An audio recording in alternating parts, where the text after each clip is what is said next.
तो पेश है पूरी कहानी। जिस जगह पर ये आरजे कर हॉस्पिटल है, यहाँ से मुश्किल से 15 मिनट की दूरी पर कोलकाता का सबसे बड़ा रेड लाइट एरिया है और उसका नाम है सोनागाछी। अब आप कहेंगे कि मैं हॉस्पिटल और रेड लाइट एरिया की दूरी क्यों बता रहा हूँ, तो ये कहानी आगे चलकर कहीं ना कहीं उसी रास्ते पर जाने वाली है।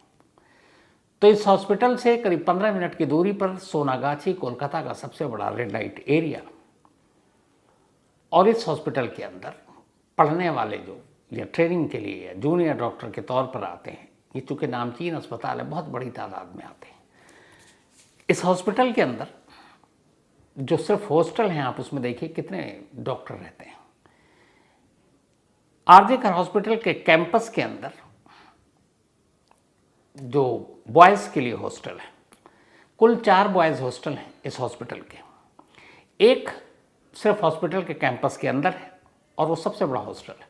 उसके अंदर लगभग 400 जूनियर डॉक्टर रहते हैं, ये रेजिडेंट डॉक्टर जिसको आप कहें, और ये हॉस्पिटल के कैंपस के अंदर है।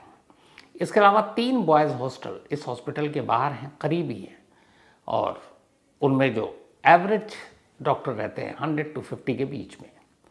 तो मतलब कुल मिलाकर अगर आप देखें तो अराउंड 600-700 के आसपास सिर्फ हॉस्टल में डॉक्टर रहते हैं यहाँ पर। इसी हॉस्पिटल में 3 गर्ल्स हॉस्टल हैं और सिक्योरिटी और सेफ्टी की वजह से ये तीनों गर्ल्स हॉस्टल हॉस्पिटल के जो कैंपस है उसके अंदर है और ये गर्ल्स वहीं रहती हैं। इनकी तादाद भी अराउंड 300 के आसपास है। इस हॉस्पिटल में भी पूरे बंगाल की तरह पे जो वहाँ की यूनियंस होती हैं, चाहे स्टूडेंट्स यूनियन, डॉक्टरों की यूनियन, बहुत पावरफुल है। और अगर पिछले 20, 25, 30 सालों का इतिहास उठाकर देखेंगे आप, तो इस हॉस्पिटल में ज़्यादातर लेफ्ट पार्टी का दबदबा रहा। मतलब लेफ्ट की ही सरकार थी ममता बनर्जी से पहले, ज्योति बसु जी, उसके बाद बुद्धदेव भट्टाचार्य जी लंबे वक्त तक रहे। तो जिसकी सरकार होती है उसकी स्टूडेंट्स या इस तरह की यूनियन हमेशा पावरफुल होती है। तो यहाँ इस पूरे मामले में अब पॉलिटिक्स भी शामिल हो गई है, लगातार एक दूसरे पर से। इस आरजे कर हॉस्पिटल में इलेक्शन नहीं हुआ डॉक्टर्स को, और लेकिन जो दबदबा है, चूँकि वहाँ पे टीएमसी की हुकूमत है, तृणमूल कांग्रेस, ममता बनर्जी इसकी नेता, मुख्यमंत्री भी हैं, तो इस हॉस्पिटल में उन्हीं का दबदबा है। मतलब टीएमसी के स्टूडेंट्स विंग से जो लोग जुड़े हुए हैं, समझिए बहुत पावरफुल और ताकतवर हैं, और इस वक्त उन्हीं का दबदबा इस अस्पताल में है। तो ये तो रही इस अस्पताल की बात। अब इस जूनियर डॉक्टर की मौत को लेके जो मेडिकल रिपोर्ट और पोस्टमार्टम रिपोर्ट उस दिन आई, मैंने आपको बताया था, हालांकि उसमें कई लोगों ने टोका भी मुझे, सॉरी, वो 151 ग्राम बार बार बोल रहा था, वो असल में mg है, मिलीग्राम, क्योंकि लिक्विड को हमेशा आप मिलीग्राम के हिसाब से नापते हैं, ना कि ग्राम के हिसाब से। Thank you so much. तो 151 मिलीग्राम लिक्विड वाइट सीमेंट की बात हो रही थी, क्वांटिटी बताया जा रहा था, और उसमें यह था कि मेडिकल एक्सपर्ट्स के हिसाब से ये रेप नहीं, गैंग रेप है। और उसके बाद जिस तरीके से ये मामला सीबीआई को दिया गया, हॉस्पिटल में तोड़ फोड़, सेमिनार रूम के पास से सबूतों को से आप छेड़छाड़ के इल्ज़ाम, तो उन सारी चीज़ों ने शक सवाल पैदा किए थे। और इन सारे शक सवाल के बीच में इससे भी कहीं एक पुराना केस था, जो लोगों को याद आ गया कि इस बार कहीं वही हशर ना हो, एक बड़े रैकेट को छुपाने के लिए। ये केस था 25 अगस्त 2001 का, 25 अगस्त 2001। इत्तफाक देखिए कि उस वक्त भी अगस्त का महीना था। इस बार भी जूनियर डॉक्टर की जो मौत थी 4 अगस्त था शायद। 25 अगस्त 2001 एक स्टूडेंट इसी हॉस्पिटल के ललित मेमोरियल हॉस्टल में रहता था, जो कैंपस के बाहर था। जो 3 हॉस्टल मैंने बॉयज़ बताए उनमें से एक हॉस्टल, और उसी में वो रहा करता था। फर्स्ट फ्लोर पे उसका कमरा था। नाम सौमित्र विश्वास। सौमित्र विश्वास 4th ईयर का स्टूडेंट था इसी आरजे कर मेडिकल कॉलेज में। 25 अगस्त 2001 को इसी ललित मेमोरियल हॉस्टल के उसके रूम में सीलिंग फैन के साथ उसकी लाश पंखे से झूलती हुई मिली। गले में एक नायलॉन की रस्सी थी, लेकिन जो रस्सी थी, पहला शक उसी ने उठाया था, वो ये कि उस रस्सी की साइज़ बड़ी छोटी थी। मतलब आदमी कई बार सुसाइड में, मैंने कई भी बार बताया आपको, पैर चाहे बेड से टच कर रहा हो, चेयर पे हो, आप बैठे हो, आप लेटे हो, तो भी सुसाइड किया जा सकता है। लेकिन यहाँ इसलिए सवाल उठा था कि जो नेक पे रस्सी का फंदा था और जो पंखे पे वो फंदा था वो इतना छोटा था कि एक अकेला आदमी जो खुद मरने जा रहा हो वो इतनी छोटी रस्सी को पहले अपने गले में डाल ले और फिर पंखे पे लगाए, वो पॉसिबल नहीं था क्योंकि गैप कम था उसके गले से लेकर गर्दन से लेकर उस फैन के बीच में और उस नायलॉन की रस्सी को, वो हिस्सा छोटा था। तो बड़ा मुश्किल काम था कि इतनी छोटी रस्सी के साथ आप कशमकश करके दोनों जगह गांठ लगाएं। आप कोई भी चीज़ बांधते हैं, अगर रस्सी छोटी होती तो नहीं बनती है, वही था। तो जो भी चश्मदीद थे उन्होंने देखा, उन्होंने कहा ये कैसी खुदकुशी है। खैर उसके बाद मामला कोलकाता पुलिस को सौंपा गया और कोलकाता पुलिस ने उसकी जांच की और कोलकाता पुलिस ने कुछ ही दिन के अंदर अपनी रिपोर्ट दी और कहा कोई फॉल प्ले नहीं है, डॉक्टर सौमित्र विश्वास ने खुदकुशी की है। ये कहकर क्लोजर रिपोर्ट लगा दी कोलकाता पुलिस ने। अब जो सौमित्र विश्वास के माँ बाप थे वो इस बात को मानने को तैयार नहीं।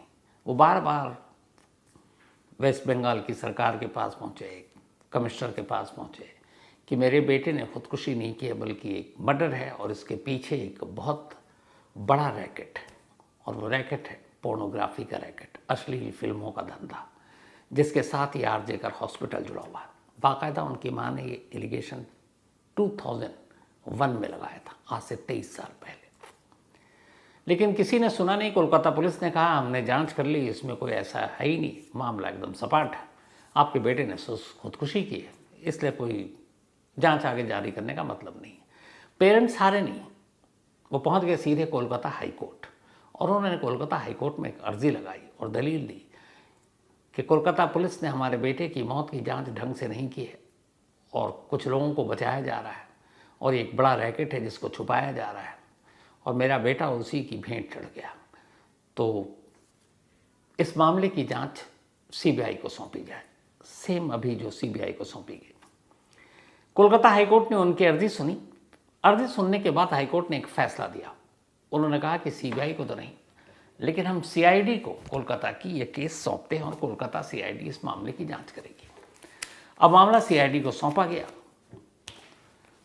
करीब 3 साल हो गए थे, 2001 की बात है, ये 2003-04 की बात आ गई। अब इतने वक्त भी बीते थे, सबूत तो सारी चीज़ों के साथ खिलवाड़ भी हुई, लेकिन फिर भी कोलकाता सीआईडी ने बड़ी ईमानदारी से अपनी जांच शुरू की। हॉस्पिटल के स्टाफ, बाकी लोगों से पूछताछ की, स्टूडेंट्स यूनियन से पूछताछ की। तो वो यूनियन जो उसमें बहुत सारे वहाँ पे एसएफआई, जैसे मैंने बताया, सारे लेफ्ट जो जितने भी हैं लेफ्ट स्टूडेंट्स यूनियन, वो सारे थे। लेकिन जिन पे डाउट था वो पावरफुल थे, उस वक्त सत्ता में थे, उनसे पूछताछ ही नहीं, मौका ही नहीं मिला। और सीआईडी ने बाकायदा कहा अपनी रिपोर्ट में कि हमें हॉस्पिटल और हॉस्पिटल के डॉक्टरों ने इन्वेस्टिगेशन में सपोर्ट नहीं किया। लेकिन उसके बाद सीआईडी ने अपनी जांच की और अचानक एक लड़की को अरेस्ट किया और उस लड़की को ये कहकर अरेस्ट किया कि इस हॉस्पिटल में कुछ ऐसा धंधा चल रहा था, लेकिन पुख्ता सबूत नहीं, क्योंकि हॉस्पिटल में सपोर्ट नहीं किया, डॉक्टरों ने सपोर्ट नहीं किया, कोई आगे आया नहीं। और धीरे धीरे धीरे आज 23 साल हो गए। सौमित्र विश्वास ने खुदकुशी की थी या उसका कत्ल हुआ था, आज भी ये पहली है। लेकिन 23 साल बाद ये केस जिंदा क्यों हुआ, उसके खौलते हुए सच अब आपको बताता हूँ। जब सीआईडी ने अपनी जांच की, उसके बाद लोगों से पूछताछ हुई। पेरेंट्स पहले ही बता चुके थे, उन्होंने कहा कि उनके बेटे ने बताया था, सौमित्र विश्वास ने अपने घर वालों को, कि हमारे कॉलेज में, हॉस्पिटल में सब कुछ ठीक नहीं चल रहा है, यहाँ पे कुछ गलत काम हो रहा है। और उसकी माँ ने बाकायदा जो कोलकाता हाई कोर्ट में अर्जी दी थी उसमें लिखा था, उन्होंने कहा था कि सौमित्र की मौत में एक तो ये खुदकुशी नहीं है, कत्ल है, अस्पताल के ही डॉक्टरों का हाथ है और इसमें उसके कुछ तथाकथित दोस्त भी हैं और उन्होंने इसको मारा और सुसाइड का रंग दिया गया। अब क्यों, रीज़न या मोटिव कोई भी पूछेगा कि भैया क्यों मारा, तो उसमें ये था कि इस अस्पताल में एक पोर्नोग्राफी का पूरा रैकेट चलता है और बाकायदा इस अस्पताल के कई हॉस्टल के कमरे में, यहाँ तक कि जिस सेमिनार हॉल में इस जूनियर डॉक्टर की लाश मिली है, उस सेमिनार हॉल का भी जिक्र है उस कंप्लेंट में, कि कुछ हॉस्पिटल के रूम, एक रूम नंबर तो बाकायदा रूम नंबर 15 फर्स्ट फ्लोर, इसी ललित मेमोरियल हॉस्टल का नाम भी दिया गया था, कि यहाँ पे शूट किया जाता है अश्लील फिल्मों को। और बाकायदा उस कमरे में जब पुलिस की टीम पहुंची थी सीआईडी की बाद में, उसके बाद भी हिम्मत मतलब इतना बढ़ा था कि किसी ने हटाया नहीं। रूम नंबर 15 इसी हॉस्टल के, ललित मेमोरियल हॉस्टल के उसके कमरे में जब सीआईडी की टीम पहुंची थी तो वहाँ एक ट्राइपॉड रखा हुआ मिला था। ट्राइपॉड आप जानते हैं जो कैमरामैन हमारे मीडिया में शूट करते हैं, जो विनोद शिकारपुरी जैसे अभी शूट कर रहे हैं, उन्होंने ट्राइपॉड पे कैमरा रख दिया और वो पीछे कुर्सी पे बैठे हुए हैं। तो ट्राइपॉड पे आप कैमरा रखते हैं, उसका आराम से आप फ्रेम फिक्स हो जाता है, हिलता डुलता है, तस्वीरें नहीं हिलेंगी और आप कर सकते हैं। तो अब एक डॉक्टर के रूम में, एक हॉस्टल के रूम में 2000, आज चलिए बहुत सारी रील बनती है, लोग सोशल मीडिया पे हैं, तब तो ये रील पैदा भी नहीं हुआ था और वहाँ काम था उनकी डॉक्टरी का। तो उस हॉस्टल में एक ट्राइपॉड का क्या काम था? न सिर्फ ट्राइपॉड बल्कि उस रूम में ट्राइपॉड के साथ एक रिफ्लेक्टर भी मिला था। रिफ्लेक्टर वो होता है जो आपकी लाइट को, अगर सपोज कहीं पे डार्क है, अंधेरा है, कहीं रोशनी नहीं पहुंच रही है, तो रिफ्लेक्टर के जरिए आप वहाँ पे लाइट दे देते हैं। तो ये दोनों चीज़ें जो होती हैं ये शूटिंग में इस्तेमाल होती हैं, चाहे फिल्मों में या हमारे न्यूज़ चैनल में। जब हम शूट करते हैं, कई बार सूरज सर पे होता है तो रिफ्लेक्टर दिया जाता है ताकि चेहरा ब्लैक या काला ना दिखे। तो अब ये शूटिंग का सामान, ट्राइपॉड और प्लस रिफ्लेक्टर, एक हॉस्पिटल के हॉस्टल के कमरे में, कोई मतलब? लेकिन पूछे कौन? स्टूडेंट यूनियन, जो डॉक्टरों की यूनियन थी, बहुत पावरफुल थी। अब उसके बाद जो तफ्तीश हुई, तमाम दोस्तों के जो बयान हैं, और उस वक्त तमाम लड़कों ने, जो दूसरी तरफ कुछ ने हिम्मत की और एक कहानी सुनाई, और वही कहानी अब आपको सुनाता हूँ। जो बहुत सारे लोगों के उस वक्त बयान थे वो ये थे कि कोलकाता के इस आरजीकर मेडिकल कॉलेज और अस्पताल में एक तरह से अश्लील कहें या ब्लू फिल्म कहें या पोर्नोग्राफी कहें, उसको बनाने और उसको बेचने का धंधा होता है। और उसमें एक बड़े पॉलिटिशियन का भी नाम आया था, लेकिन वो कौन सा नाम है आज भी एक राज है। तो भैया कैसे और क्यों? तो एक तो आपको पता है हॉस्टल है, जगह मिल गई। फिर ये था कि सेमिनार हॉल है, उसमें भी अच्छी खासी जगह थी। लेकिन कैसे? तो तरीका ये था जो मैंने शुरुआत की थी आपसे, कि आरजीकर मेडिकल कॉलेज अस्पताल से 15 मिनट की दूरी पर कोलकाता का सबसे बड़ा रेड लाइट एरिया सोनागाछी। तो ये लोग वीकेंड में, अक्सर सैटरडे और संडे जब काम कम होता है, ओपीडी होती नहीं है, तो पहला तो ये होता था कि सोनागाछी से सेक्स वर्कर को बुलाते थे। सेक्स वर्कर को बुलाने के बाद उसकी पूरी शूट करते थे और फिर किसी नामचीन मॉडल या किसी ऐसी BC कैटेगरी जो हिंदी फिल्मों में काम करती हैं, उनकी तस्वीरें को इम्पोज कर देते थे उस सेक्स वर्कर के ऊपर, और बाकी पूरी बॉडी दिखा रहे हैं, ऐसा लगता है कि उसी मॉडल की बॉडी है। और फिर वो एक धंधा था, चलता था। कई बार हुआ क्या, वक्त पे कोई चीज़ें थी, कहीं कोई फेस्टिवल था, कुछ और था, सेक्स वर्कर अवेलेबल नहीं है और अचानक इनको शूटिंग करनी है। तो ये तक कहा गया, आप सुनकर बेचैन हैरान पता नहीं क्या होंगे, कि आरजीकर हॉस्पिटल का चूँकि अपनी मॉर्चरी है, अपना मुर्दा घर है, और तमाम ये जूनियर डॉक्टर हैं, इनको ट्रेनिंग मिलती है, इनको पोस्टमार्टम, बॉडी के ऑर्गन, सारी चीज़ों की हर हॉस्पिटल में ट्रेनिंग दी जाती है। तो कहते हैं कि कोई ताज़ी लाश अगर आए मुर्दा घर में, बिल्कुल जिसकी कुछ वक्त पहले मौत हुई है, तो उसकी न्यूड बॉडी को शूट कर लेते थे और उसके चेहरे पर किसी मॉडल, किसी और की तस्वीरों को सुपर इम्पोज कर देते थे। और यहाँ तक कि कई बार उन्हीं में से कुछ जूनियर डॉक्टर जो फीमेल थी, उनकी तस्वीरों को भी उस पर सुपर इम्पोज कर देते थे। मतलब बॉडी किसी और की, चेहरा किसी और का।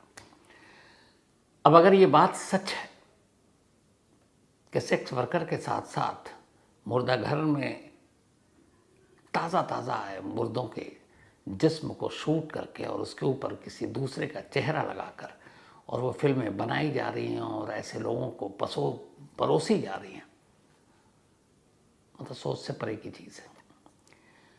तो ये सारा धंधा चलता था सैटरडे और संडे। धीरे धीरे बहुत सारे लोगों को जो जूनियर आते थे उनको भी पता था, लेकिन वो जो पूरा सिंडिकेट था वो इतना पावरफुल कि भैया तुझे यहीं पढ़ना है, तुझे एग्ज़ाम में पास भी होना है, तुझे ट्रेनिंग भी लेनी है, तुझे PM भी करना है, सब कुछ। तो मतलब एक डॉक्टरी की पढ़ाई करने वाले का मतलब होता है 8-10 साल तो पढ़ते ही पढ़ते रहना है। अब ऐसे में अगर वो कोई पंगा लेता है और कोई मना कर देता है तो उसका तो करियर ही ख़राब है, फेल कर देगा और लंबा पढ़ते रहो। तो वो सब डर से चुप होते थे। फिर ये सारे नए नए बच्चे आते थे, मतलब उस वक्त जूनियर ही कहेंगे, और सीनियर का दबदबा तो कुछ सब खामोश, फिर कहते थे कि यार इनसे हमारा क्या लेना देना। सौमित्र विश्वास भी जब इस हॉस्पिटल में आया तो उसे ये सारी चीज़ें पता चली, लेकिन वो खामोश रहा बाकी लोगों की तरह। उसने कहा ठीक है यार, क्या पंगा लेना। लेकिन मामला तब बिगड़ा जब सबसे पहले उसके एक दोस्त, जो उसका अपना दोस्त था मेल, एक ऐसी फिल्म में उसके चेहरे को इम्पोज कर दिया गया, चूँकि मेल फीमेल दोनों फिल्में में थी। जब उसने देखा तो उसे बड़ा गुस्सा आया। उसने जाकर, उसे पता था कौन लोग ये कर रहे हैं, उनसे उसने झगड़ा किया और धमकी दी कि ये ठीक नहीं है और मैं सारी पोल खोल दूंगा। लेकिन बात बनी नहीं। उसके कुछ दिन के बाद एक सौमित्र विश्वास की अपनी गर्लफ्रेंड थी, अपनी दोस्त, महिला मित्र, एक ऐसी फिल्म में उसके चेहरे को, एक बर्थडे पार्टी में, ये लोग बर्थडे कर रहे थे पार्टी, और उसमें वो थी, उसकी वो एक तस्वीर थी, उसी तस्वीर को उठाकर उस दूसरे की बॉडी पे चेहरा लगा दिया। जब उसकी महिला मित्र ने ये बताया तो उसे बहुत गुस्सा आया। उसके बाद उसने जाकर सबको धमकी दी कि अब तुम लोगों की पोल खोलने जा रहा हूँ। और इत्तेफाक से ये बात अगस्त 2001 का मामला था, और 25 अगस्त 2001 को सौमित्र विश्वास की लाश उसके हॉस्टल के रूम में पंखे से झूलती मिली, नायलॉन की रस्सी से, और रस्सी का सिरा इतना छोटा कि एक आदमी वो फंदा अपने गले में और फिर पंखे में लगा ही नहीं सकता था। लेकिन कोलकाता पुलिस ने कहा कोई फॉल प्ले नहीं है। वो तो हाई कोर्ट की, उस पर सीआईडी ने जांच की, लेकिन आज भी सौमित्र विश्वास की मौत खुदकुशी थी या फिर हत्या नहीं मालूम। 23 साल बाद 2024 अगस्त का महीना, और फिर एक जूनियर डॉक्टर की लाश सेमिनार हॉल से बरामद होती है, और उसके बाद अब यही सारी बातें हो रही हैं। क्या सचमुच इस अस्पताल के अंदर ऐसा कोई सेक्स रैकेट के, पोर्नोग्राफी का रैकेट चल रहा है? इस पर कोई कुछ बताने को तैयार नहीं है, लेकिन दबी जुबान में बहुत सारे डॉक्टर ये कहते हैं। और इसी के साथ नाम आता है इस अस्पताल के उन प्रिंसिपल साहब का जिनकी कहानी हैरान करने वाली है। संदीप घोष, यही इस आरजे कर हॉस्पिटल के प्रिंसिपल थे, और ये प्रोफेसर संदीप घोष है।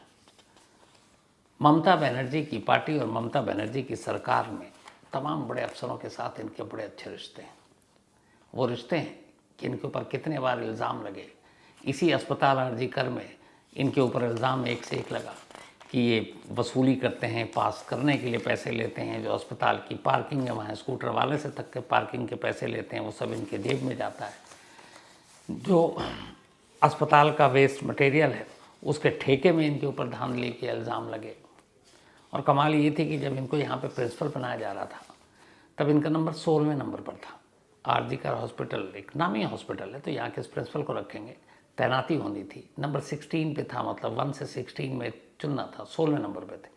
एक रात में एक फैसला आता और ये पलट जाता और ये पहले नंबर पर आरजी कर मेडिकल के ये प्रिंसिपल बन जाते हैं। और कमाल देखिए, जब ये महिला डॉक्टर के साथ अभी हुआ हफ्ता भर पहले, जब प्रेशर पड़ा तो इन्हीं ममता बनर्जी ने इनको फिर हटाया तो फिर हटाना चाहिए, लेकिन हटाने के फ़ौरन बाद इन्हें एक दूसरे अस्पताल का प्रिंसिपल बना दिया कि जाओ अब वहाँ जाओ।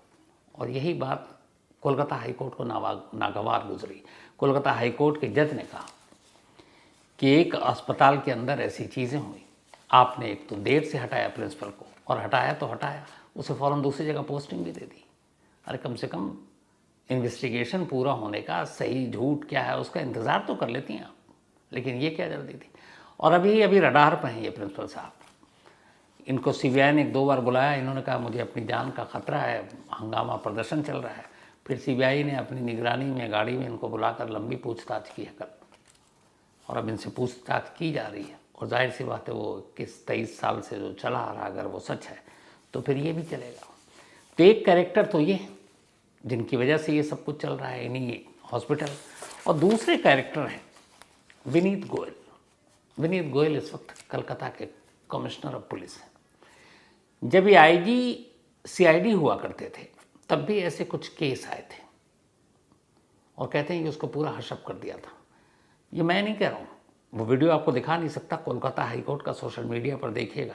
जब ये मामला सीबीआई को सौंपने की मांग की गई और सरकार की तरफ से कहा जा रहा था कि नहीं, हमने 7 दिन की मोहलत दे दी, 7 दिन में केस सॉल्व कर देंगे, तब जो सरकारी वकील थे उन्होंने, मतलब दूसरी पार्टी के, उन्होंने कहा था कि ना, इन कमिश्नर साहब के रहते हुए तो ये केस का वही अंजाम होगा कि जो पहले भी हो चुका है, और उन्होंने कुछ केस का हवाला भी दिया। तो ये विनीत गोयल उनमें से एक हैं जो केस को गुमराह करने और केस को बर्बाद करने में माहिर माने जाते हैं। हालांकि आईआईटी खड़गपुर के अच्छे खासे पढ़े हुए हैं, लेकिन और सरकार के ख़ास हैं, लेकिन इनका भी इतिहास उन्हीं प्रिंसिपल साहब की तरह है। और यही वजह है कि जब ये 2 बड़े लोग होंगे तो फिर जांच सही होगी, कौन यकीन करेगा। और इसीलिए कोलकाता पुलिस की जगह पर कोलकाता हाई कोर्ट ने फिर सीबीआई को मामले की जांच दे दी। हालांकि सीबीआई से मेरी दूसरी शिकायत है, वो ये है कि कहीं जो पिछला इतिहास है वैसा हम न करें, आप इस केस का हश्र, जो सच्चाई है वो सामने लाएं। लेकिन इस पूरे मामले में जिस तरीके से पूरा मामला अब जा रहा है, हो सकता है कि अगर इसमें कुछ चौंकाने वाले राज और सच्चाई सामने आए तो उसके लिए तैयार रहिएगा। बहुत मुमकिन है कि ये सिर्फ एक आम मर्डर या एक आम रेप तक ही ना सीमित हो, इससे आगे भी कुछ हो सकता है। हो सकता है कुछ बड़े चेहरे बेनकाब हो सकता है इन्हीं डॉक्टरों में से कुछ चेहरे आपको सामने देखने को मिले। ये सब कुछ चूँकि अभी जांच चल रही है, पुख्ता तौर पर मैं बता नहीं सकता, क्योंकि जितनी मेरी बात हुई उतना ही आपको क्लियर कर सकता हूँ। लेकिन जो मुझे मेरे सोर्स ने कहा है कि इसमें कुछ कहानियाँ निकल कर आ सकती हैं, तो जैसे ही वो कहानी निकल कर आएगी पुख्ता, क्योंकि एक क्राइम रिपोर्टर का ये फ़र्ज़ भी बनता है कि आधी अधूरी जानकारी के साथ आपको पूरी कहानी ना सुनाऊं, तो मैं इंतज़ार कर रहा हूँ अपने सोर्स का, जिन्होंने कहा है कि इसमें कुछ चौंकाने वाली चीज़, यही लाइन है कि इसमें कुछ चौंकाने वाली चीज़ आ सकती है। अब वो क्या है, वो भी अपनी ड्यूटी से बंधे हुए बताया नहीं, मैंने भी फोर्स नहीं किया। लेकिन मुझे लगता है कि इस मर्डर को साइड भी रखूं, इसकी इन्वेस्टिगेशन को, तो इस हॉस्पिटल के अंदर बहुत सारी चीज़ें हैं जो सच बाहर आना चाहिए। और ये तभी आएगा जब सारे ये पॉलिटिकल और राजनीति और ये स्टूडेंट्स डॉक्टर यूनियन ये सब एक तरफ हों और सिर्फ सच्चाई एक तरफ हो, और उस सच्चाई को सच्चाई के साथ सामने लाया जाए, तभी ये मामला सामने आएगा। तो ये थी